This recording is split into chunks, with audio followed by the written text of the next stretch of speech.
चलिए बुलेटिन की शुरुआत करेंगे बाजार के साथ। आज भी लगातार दूसरे दिन कमजोर ग्लोबल संकेतों से बाजार में गिरावट रही। सेंसेक्स निफ्टी करीब 0.5% गिरकर बंद हुए। सेंसेक्स 456 अंक और निफ्टी 125 अंक गिरकर बंद हुआ। आज सबसे ज्यादा गिरावट रियलिटी इंफ्रा इंडेक्स में रही। वहीं आईटी, बैंकिंग, मेटल शेयर पर भी दबाव देखने को मिला। अब पूरा अपडेट लेते हैं सुमित से। तो सुमित बताएं सबसे पहले आज की हाइलाइट्स के बारे में। देखिए, लगातार दूसरा दिन जबकि भारतीय बाजारों में आज बिकवाली बनते हुए दिखाई पड़ी और इस बिकवाली की इंटेंसिटी कल से थोड़ी कम थी, क्योंकि आज लार्ज कैप में प्रेशर था, निफ्टी बैंक में प्रेशर था, लेकिन मिड कैप स्मॉल कैप थोड़ा रिस्पाइट था। मिड कैप लाल निशान में गया, स्मॉल कैप फिर भी हरे निशान में रहा और एडवांस डिक्लाइन के लिहाज से एडवांसेस आज बेटर होते हुए दिखाई पड़े। तो गिरावट तो आज भी रही, लेकिन कल के मुकाबले थोड़ी सी हल्की टोन पे होते हुए दिखाई पड़ी।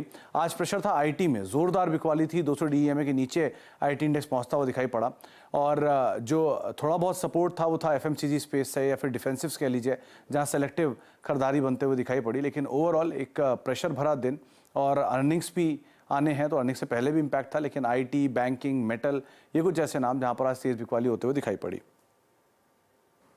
ओके सुमित, ये भी जानना चाहेंगे अगर सेक्टर्स की बात करें, शेयर्स की बात करें, तो सबसे ज्यादा कमजोरी कहां पर देखने को मिली? देखिए, शुरुआत करूंगा मैं निफ्टी के टॉप गेनर, टॉप लूजर्स के साथ, किस तरह की सिचुएशंस वहां बनते हुए दिखाई पड़ी। अगर निफ्टी के टॉप गेनर्स की बात करें तो आइशर मोटर 3-3.5% की तेजी यहां रही, टाइटन 1.5% ऊपर रहा, HUL 1.5% की तेजी रही और ONGC करीब 1-1.25% के आसपास का उछाल यहां आता हुआ दिखाई पड़ा। गिरने वाले शेयरों में आज इन्फोसिस हैवी सेल ऑफ 3.5% नीचे, इंडसइंड 3% नीचे, L&T इन्फोटेक माइंट्री 3% नीचे और बजाज फाइनेंस करीब 2% बिकवाली यहां बनते हुए दिखाई पड़ी। खरीदारी थी एक्साइड में, लगातार तेजी में है, 12-12.5% ऊपर, अमर राजा 11% ऊपर, एजिस लॉजिस्टिक्स 8% ऊपर और टीटागढ़ रेल भी करीब 7% की तेजी यहां बनते हुए दिखाई पड़ी। मिड कैप गिरने वाले शेयरों में सन फार्मा एडवांस 5% नीचे, होनासा 4% नीचे, ज्योति लैब 4% नीचे और जिंदल 100 करीब 3-3.5% की बिकवाली यहां पर भी आते हुए दिखाई पड़ी। आईटी में आज इन्फोसिस में प्रेशर था, एम्फेसिस में प्रेशर था, कोफोर्ज में प्रेशर था और L&T इन्फोटेक माइंट्री यहां पर भी एक अच्छा खासा सेल ऑफ बनता हुआ दिखाई पड़ा। तो ओवरऑल आईटी के नाम आज की पूरी बिकवाली रही, लेकिन थोड़ा बहुत सपोर्टिव आज ब्रॉडर मार्केट जरूर देखने को मिले। शुक्रिया सुमित इस पूरे मार्केट अपडेट के लिए। वहीं एमके इन्वेस्टमेंट मैनेजर्स के CIO मनीष सोंथालिया का कहना है कि युद्ध के बाद आमतौर पर बाजार में तेजी बढ़ती है, इसलिए निवेशक बाजार में गिरावट पर खरीदारी कर सकते हैं।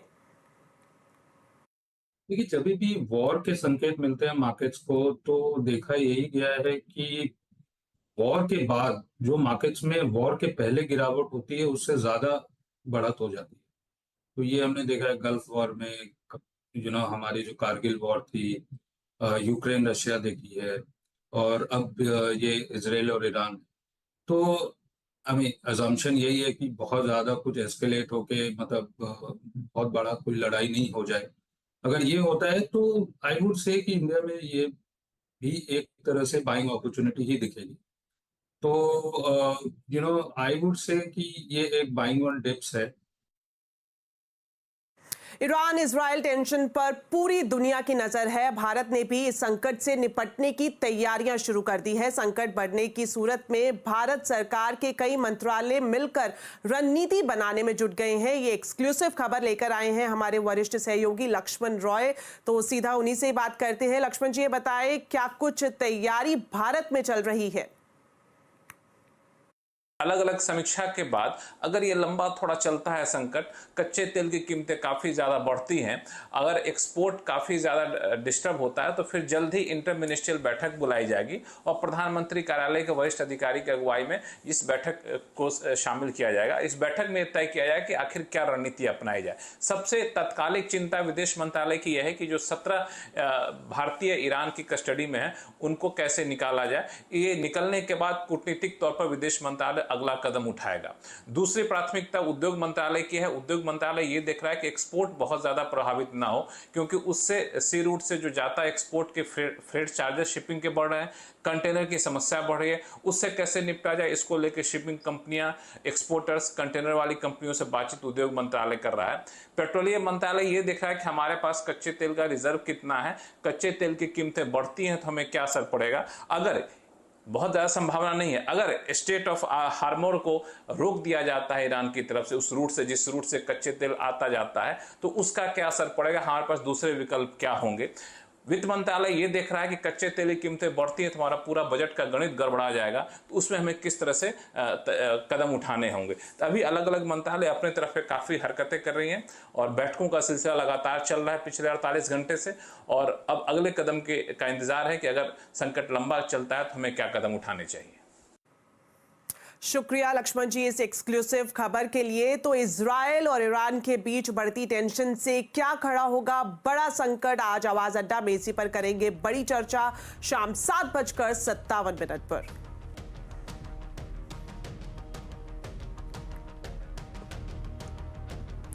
पेंट के बाद अब ज्वेलरी कारोबार में आदित्य बिरला ग्रुप उतरेगा। एबी ग्रुप के चेयरमैन कुमार मंगलम बिरला ने कहा कि रिटेल ज्वेलरी कारोबार में 5,000 करोड़ का शुरुआती निवेश होगा।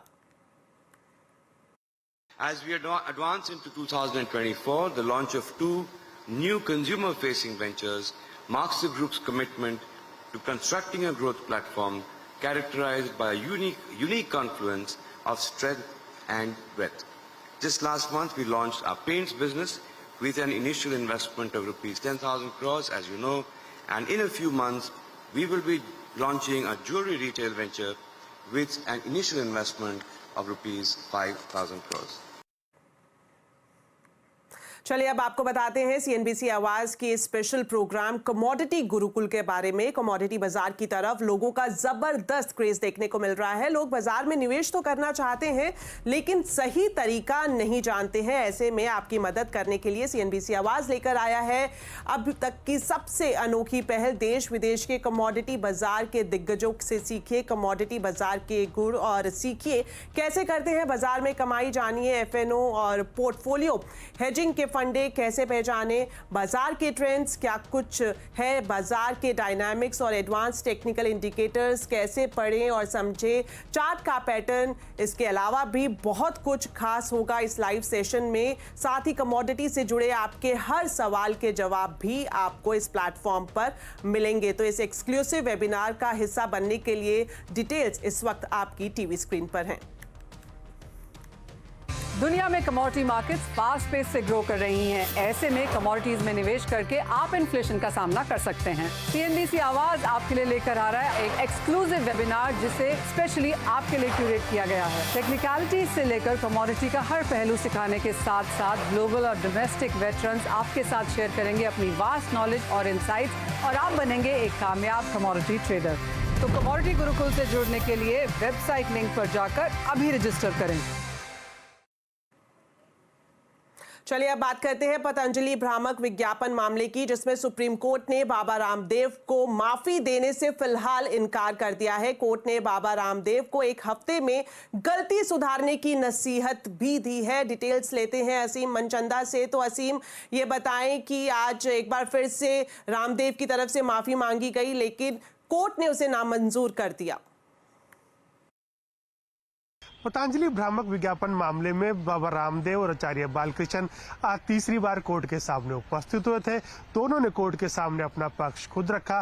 दोनों ने कोर्ट के सामने बिना शर्त के माफी मांगी। बाबा रामदेव ने कहा कि अति उत्साह में ऐसा हो गया, भविष्य में ऐसी गलती दोबारा से नहीं होगी, लेकिन कोर्ट ने उन्हें माफी देने से फिलहाल इनकार कर दिया। कोर्ट ने कहा कि आपने लगातार तीसरी बार उल्लंघन किया है, आप इतने भी नादान नहीं है कि आपको ये ना पता हो कि क्या चल रहा है। तो कोर्ट ने फिलहाल उनको 1 हफ्ते का वक्त दिया। कोर्ट ने उनको नसीहत दी है कि आप अपनी गलती सुधारें। बाबा रामदेव के वकील ने कहा कि वो जल्दी ही सार्वजनिक तौर पर माफी मांगेंगे, अखबार में विज्ञापन देंगे और माफी मांगी जाएगी। कोर्ट ने फिलहाल उनको ऐसा करने के लिए 1 हफ्ते का वक्त दिया है। इस मामले की सुनवाई अब 23 अप्रैल को होगी। तब बाबा रामदेव और आचार्य बालकृष्ण को दोबारा से कोर्ट के सामने उपस्थित होना होगा।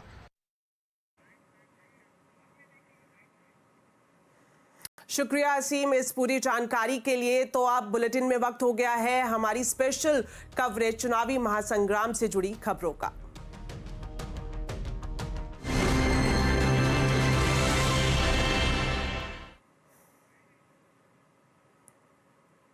प्रधानमंत्री नरेंद्र मोदी आज चुनाव प्रचार के लिए बिहार के गया और पूर्णिया पहुंचे। गया में पीएम मोदी ने भ्रष्टाचार के खिलाफ हमला बोला और इंडिया गठबंधन पर सनातन के अपमान का भी आरोप लगाया। पूर्णिया में प्रधानमंत्री मोदी ने चेतावनी देते हुए कहा कि देश की सुरक्षा से खिलवाड़ करने वाले सरकार की नजर में हैं और महागठबंधन वाले लोग बिहार में महाजंगल राज की वापसी करना चाहते हैं। बिहार के इस इलाके में महाजंगल राज हुआ करता था। हिंसा, अराजकता, अपहरण और भ्रष्टाचार का यहां उद्योग चलता था।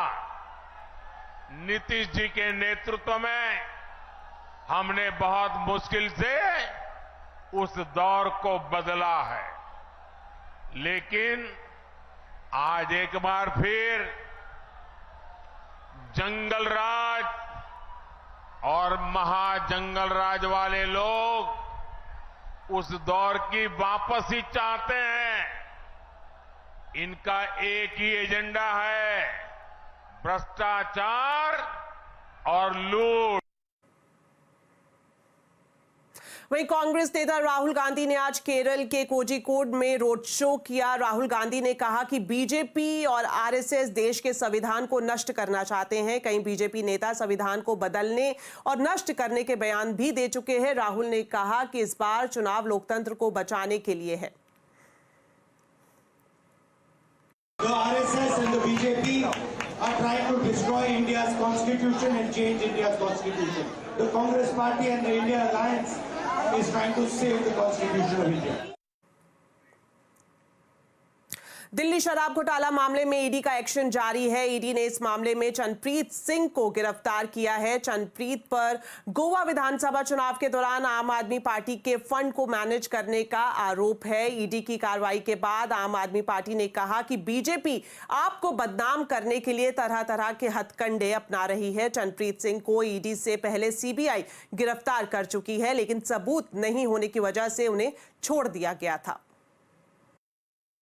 देखिए, ये बार बार भारतीय जनता पार्टी को लग रहा है कि 2 साल कैंपेन के चलाने के बाद केजरीवाल जी को गिरफ्तार कर लिया, मगर आज भी ना दिल्ली की, ना देश की, ना दुनिया की जनता मानती है कि आम आदमी पार्टी भ्रष्टाचार कर सकती है। वो नहीं मानते हैं। इसलिए अब रोज रोज नए शगुफे खोलने की कोशिश की जा रही है। इस आदमी को, जिसको अब ईडी ने गिरफ्तार किया, इनको तो 1 साल पहले सीबीआई गिरफ्तार कर चुकी है और सीबीआई के जज इनको ये कह के जमानत दे चुके हैं कि कोई ऐसा सबूत सीबीआई नहीं रख पाई कि ये इस तथाकथित एक्साइज मामले से जुड़े हुए हैं। अब इनको ईडी ने गिरफ्तार कर लिया, तो ये तो सिर्फ जो है एक दबाव बनाने की कोशिश है और ये कोशिश है कि किसी तरीके से आम आदमी पार्टी को बदनाम किया जा सके। चलिए अब बुलेटिन में आपको दिखाते हैं देश में चल रहा चुनावी मूड माहौल।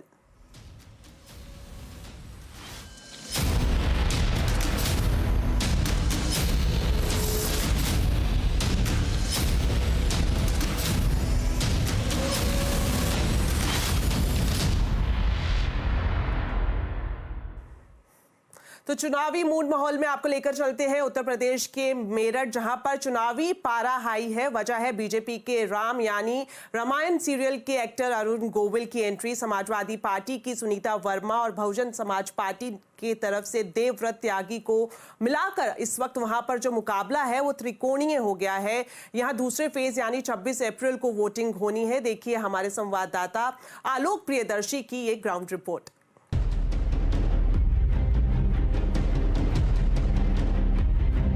सीएनबीसी आवाज के स्पेशल कवरेज चुनावी मूड माहौल में इस वक्त हम जायजा लेने पहुंचे हैं उत्तर प्रदेश के मेरठ लोकसभा क्षेत्र में। जी हां, मेरठ को क्रांतिकारियों की धरती कही जाती है, लेकिन बीजेपी ने इस बार टीवी सीरियल के राम यानी कि अरुण गोविल को मैदान में उतारकर माहौल को राममय बनाने की कोशिश की है।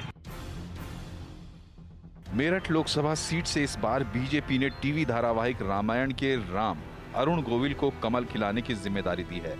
लिहाजा वो मुंबई की माया नगरी की चकाचौंध को छोड़कर मेरठ के ग्रामीण इलाकों में पसीने बहा रहे हैं।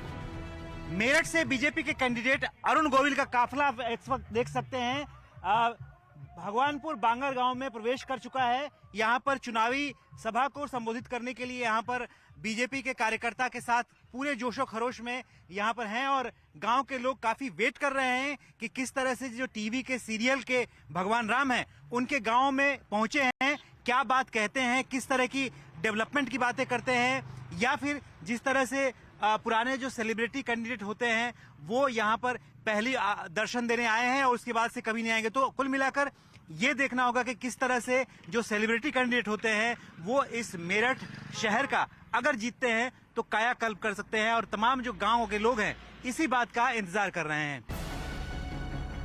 अरुण गोविल एक दिन में करीब 2 दर्जन से ज्यादा गांवों में लोगों से मिल रहे हैं। अरुण गोविल के लिए ये एक नया अनुभव है और गांव वालों के लिए उत्सुकता और कौतूहल का मामला।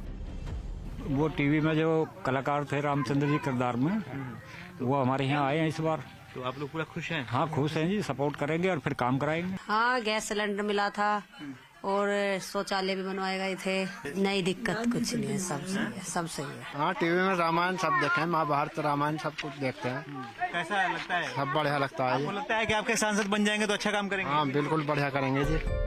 अरुण गोविल का कहना है कि मेरठ उनकी जन्मभूमि है और वो इसे छोड़कर अब कहीं नहीं जा रहे। सड़क के दोनों तरफ जो नालियां हैं ना, बहुत बुरी दशा में है, बहुत बुरी दशा में है। उनसे सारा कुछ ऐसा लगता है कि मतलब यहाँ बीमारी भी हो सकती है, उसकी वजह से लुक भी ठीक नहीं है, सड़कों का जो है वो बहुत सारी सड़कें ठीक नहीं है। ये 2 चीजें मुझे बाहर से देखने पर दिखाई पड़ी हैं। तो सेलिब्रिटीज के लिए पर हमेशा ये शिकायत होती है या फिर जो स्टार्स होते हैं उनकी शिकायत ये होती है कि लोग एक बार तो आते हैं, दोबारा आते नहीं है। मेरे साथ ऐसा नहीं। हाँ, मेरठ नहीं, मुझसे कोई शिकायत नहीं होगी किसी के। ये आश्वासन देते हैं? काम करूंगा यहाँ पर मेरठ के लिए जनता पक्का काम, पक्का भरोसा है। बिल्कुल।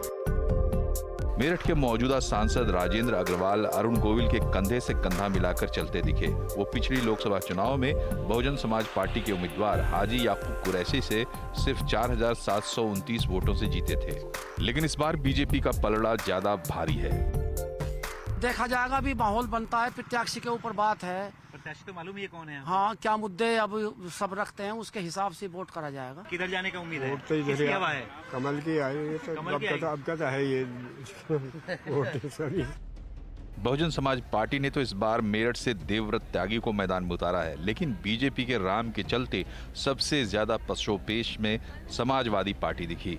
एसपी ने 2 बार मेरठ में अपना उम्मीदवार बदला। फाइनली मेरठ की पूर्व मेयर सुनीता वर्मा को टिकट दिया। सुनीता वर्मा हस्तिनापुर के पूर्व विधायक योगेश वर्मा की पत्नी हैं। हमारी प्रायोरिटी देखो विकास की रहेगी मेन। तो जो हम पूरे 5 साल महापौर रहे, पूरे 5 साल हमने काम कराया, जनता ने काफी हमें पूरा सहयोग मिला, बहुत अच्छे रिजल्ट से हम वोटों से जीते, फिर हम जनता के काम आए। पूरा उनका जितना ज्यादा से ज्यादा कोशिश करी हमने विकास कराने की। जो काम छूट गए हैं बाकी वो हम सारे पूरे कराएंगे। और सरकार हमारी गठबंधन की आ रही है। गठबंधन की सरकार से जो है मैं उन्हें भरोसा दिलाती हूँ कि जैसे पेंशन पे मुद्दा उठा हुआ है, उनकी पेंशन बहाल कराने की उनकी आवाज उठाऊंगी, बेरोजगारी की आवाज उठाऊंगी। जो गरीब लोगों की आवाज जो दबी हुई है उनके लिए कोई नहीं बोलता है, मैं उनकी आवाज बन के खड़ी हूँ। एसपी कोटे से इंडिया गठबंधन की उम्मीदवार सुनीता वर्मा के कॉन्फिडेंस और टिकट मिलने के पीछे एक बड़ी वजह मेरठ के दलित मुस्लिम वोटर्स हैं, जिनकी तादाद करीब 50% है।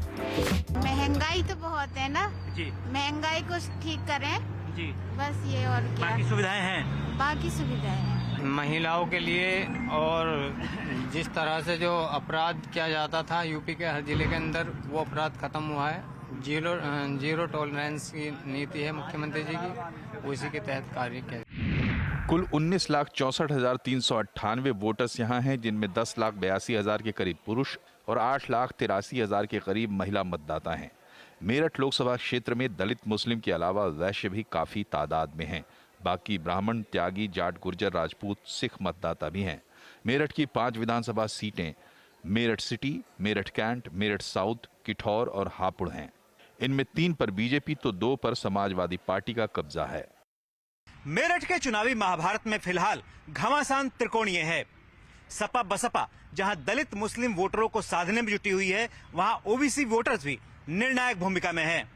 देखना होगा कि मोदी मैजिक और योगी के राज में टीवी के राम कितनी बड़ी जीत बीजेपी की झोली में डालने में कामयाब हो पाते हैं। आलोक प्रियदर्शी, सीएनबीसी आवाज, मेरठ। चलिए, बुलेटिन में फिलहाल वक्त हो गया एक छोटे से ब्रेक का, लेकिन खबरें अभी और भी हैं। आप देखते रहिए आवाज समाचार।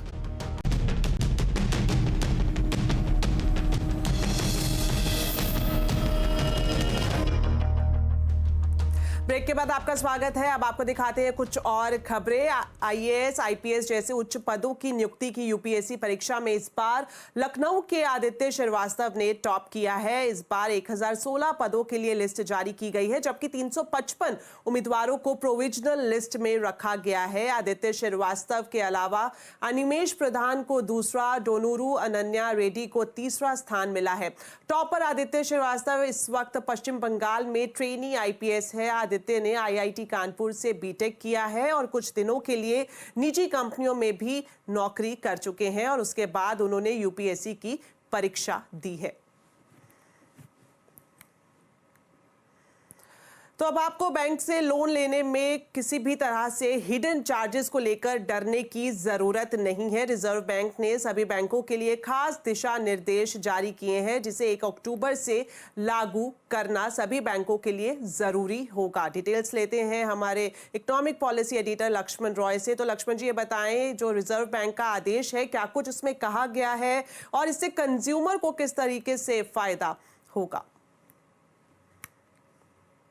दरअसल अक्सर ऐसी शिकायतें देखने को मिलती है कि होम लोन लिया लेकिन इंश्योरेंस चार्जेस के बारे में बैंक ने हमें नहीं बताया, दूसरे चार्जेस के बारे में बैंक ने हमें नहीं बताया, बगैर पूछे ब्याज दरें बढ़ा दी, बगैर पूछे ईएमआई की अवधि को बढ़ा दी। तो इस तरह की उलझनों और शिकायतों को दूर करने के लिए रिजर्व बैंक ने कड़ा फैसला लिया है। अब सभी बैंकों को, एनबीएफसी को जो लोन देते हैं, उनको सख्त शब्दों में आदेश दिया है कि 1 अक्टूबर से आपको सारा कुछ साफ सुथरे तरीके से बताना पड़ेगा।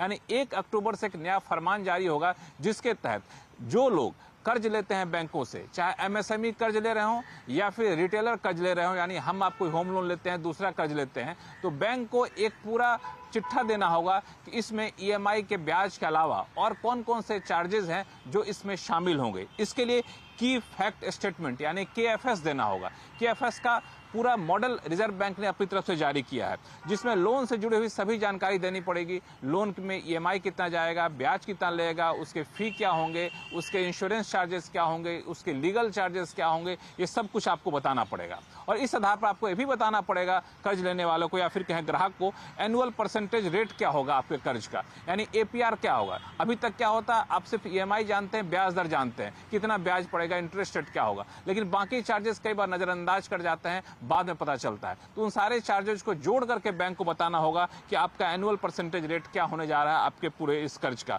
हर साल कॉस्ट ऑफ क्रेडिट कितना रहने वाला है, यह भी आपको बताना पड़ेगा। यानी जो हम आपको कर्ज दे रहे हैं, बैंक बताएगा कि उसका कितना खर्चा होगा, वो बैंक ग्राहकों को बताएगा। ये बिल्कुल जरूरी कर दिया गया है। और इसके लिए इन सब के अलावा रिकवरी एजेंट को लेकर आपके पास यानी बैंक के पास क्या प्रावधान है, उसकी क्या शर्तें हैं, उसकी गाइडलाइंस क्या है, पॉलिसी क्या है, ये भी ग्राहकों को बताना जरूरी किया जाएगा। और ये सब इसलिए किया जा रहा है ताकि कर्ज देने और कर्ज लेने वालों के बीच में एक पारदर्शिता बनाई जा सके। और ये सारा आदेश जो है रिजर्व बैंक ने जारी कर दिया है और 1 अक्टूबर से लागू होगा। और इसमें पूरा फॉर्मेट दे दिया है रिजर्व बैंक ने, ताकि कोई लेफ्ट राइट की गुंजाइश ना बचे। तो मुझे लगता है कि कंज्यूमर के लिए एक बड़ी राहत की खबर है। शुक्रिया लक्ष्मण जी, ये पूरी खबर हमारे दर्शकों को बताने के लिए। तो चलिए अब और कुछ और खबरें आपको बताते हैं। भारत में Olympic research and education centre शुरू होने वाला है। गुजरात के गांधीनगर में साउथ ईस्ट एशिया का पहला ओलंपिक रिसर्च सेंटर शुरू होगा। इसका पूरा नाम Bharat centre for Olympic research and education BCOR रहेगा। गांधीनगर की राष्ट्रीय रक्षा यूनिवर्सिटी में इस सेंटर का उद्घाटन जून में किया जाएगा। यूनिवर्सिटी के वाइस चांसलर बिमल पटेल से खास बातचीत की है हमारे संवाददाता केतन जोशी ने। देखिए। Bharat centre for Olympic education research BCOR ये भारत का और समग्र दक्षिण एशिया का एक पहला ओलंपिक स्टडीज रिसर्च सेंटर है। अभी BCOR जैसे 71 सेंटर से, और आज मुझे खुशी है कि राष्ट्रीय रक्षा विश्वविद्यालय में BCOR शुरू हो गया है। 23 जून 2024 को उसका फॉर्मल इनॉग्रेशन होगा, परंतु अभी हम लोगों ने एकेडमिक्स, रिसर्च, एक्सटेंशन और ट्रेनिंग एक्टिविटी शुरू कर दी है। और आने वाले दिनों में, आने वाले सालों में 2036 तक और उससे भी आगे BCOR एक भारत देश के लिए, दक्षिण एशिया के देशों के लिए और समग्र ओलंपिक मूवमेंट के लिए एक सबसे बड़ा नॉलेज हब बन जाएगा। सर, हमारे जो खेलवीर है, जो मेडल ला सकते हैं उनको हम किस तरह से खोज निकालेंगे और किस तरह से उनको हम फायदा पहुंचाएंगे। अब तक की क्या स्थिति थी, इससे क्या फायदा होगा। बी कोर एक रिसर्च सेंटर है, नॉलेज सेंटर है। हम लोग हमारे जरिए जो मदद कर सकते हैं कि किसी को कुछ जानना है, किसी को फॉर एग्जांपल जैसे वियोना स्पोर्ट्स लेबोरेटरी जैसी तकनीक से उसको आगे आना है, न्यूट्रिशन के बारे में जाना है, फिजियोथेरेपी के बारे में जाना है, डोपिंग के बारे में जाना है, तो ये सभी माध्यम से हम किसी को भी तैयार कर सकते हैं और हम तैयार जरूर से करेंगे।